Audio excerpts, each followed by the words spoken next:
Hi, Coach. We are live with the media. We're going to start with Steve Conroy. Bruce, how big was the kill tonight? Not just being successful on it, but stemming their momentum whenever they could have gotten it. Yeah, I mean, we pride ourselves, Steve, and our special teams end up being the difference after they tied it. We were able to capitalize on a power play, and they weren't. I think there was a few cracks in the kill early.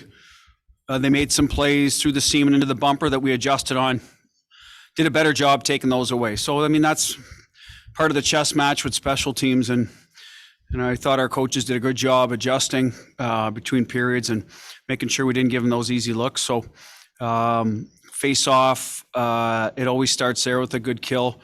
And I thought we did a good job in the circle. Didn't always get the clear. A couple of unlucky bounces coming out of our end.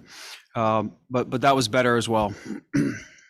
And I'm not sure if the number is right, but I think it's 18-4-2 after a loss. To you, what does that speak to? We don't like losing. I think our guys the next night are usually ready to go. I thought our first period was okay, coming off a day off.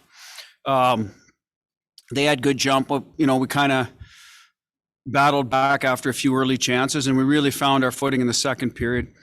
And then obviously the third was, not perfect to start by any means, but again, we wanted to win, and it showed. End of a road trip, a desperate team at home with some momentum, and we got the game back. And that's credit to the guys in the room for keeping their composure, and then up in their game when they needed to. Thank you. Yep. Julian, go ahead. Hi, Bruce. Hi, Julian. Good. In terms of the 17-4-2 after a loss thing, is there anything about that bounce back ability that translates for teams that have playoff ambitions? Does it translate being able to kind of bounce back and looking in the playoff environment? Yeah, I mean, listen, you have to get back to your structure and your game and a mentality that, okay, it didn't go our way the other night, but we're going to stick with the plan. We're not going to change everything. You're always tweaking for your opponent. But at the end of the day, you're going to get back to your game, what's been successful for you. And I think our guys understand that, how we need to play to be in games and win games. A lot of close games for us. This whole trip was that way. Came down to some third periods and then overtime in Chicago. And so, you do have to stick with it. And as a coach, you got to trust your guys. You might shift a few around here or there, but trust your guys to get it done, play the right way, remind them about those things. And I think that's what happens with us, throughout the year. And then I also think you have to have good goaltending because they have to make key stops as well. Otherwise, you get on those long stretches. I always felt teams that got into long losing streaks probably didn't have the goalie to bail them out at key times in some of those nights. So that's probably the two or three biggest things that I feel we have. And then kind of on the same note, when Dylan shot the puck over the glass, you could see a couple of guys' hands go up like they knew, even though the last power play didn't go the way they wanted to, they knew they were going to get something out of the next one. Was there a sense that was going to happen? Yeah, I think they were disappointed in the previous power play. We came to the bench and talked about maybe Martian and David switching sides on the elbows there might open up some ice and whatnot. So, they were engaged in it. Part of our meeting before the game was their D will play a little bit away from the net. So getting a puck through from the point would be an option for us tonight. It took us a while to use that one, but Charlie McAvoy does a good job to get it through, and Taylor Hall does the dirty work in front. Coyle pays the price to score a goal. So a little bit like they did early on in the power play, we had to go to plan B or C to get the best look, and eventually we got to it, and good for us for getting rewarded. Joe Haggerty. Hey, Butchie, 3 assists and just, I think, a strong all-around night for Charlie Coyle tonight. How important is it for a guy like that to step up when you're missing a guy like Bergeron in the lineup? Well, you said it, right? I mean, he's probably our next, highest minute, highest responsibility throughout the game centerman. Whether he's on the numbered second line or third line, however you want to look at it, he's going to play the most minutes.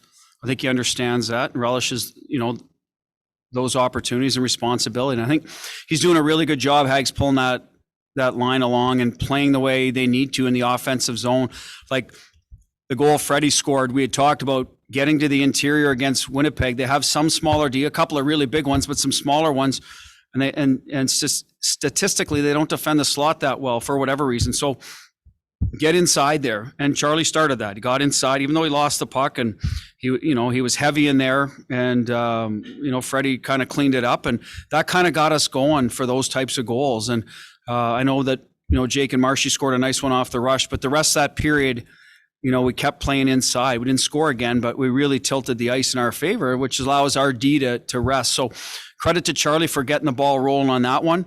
Obviously out there for a key draw, 6-on-4 at the end of the game.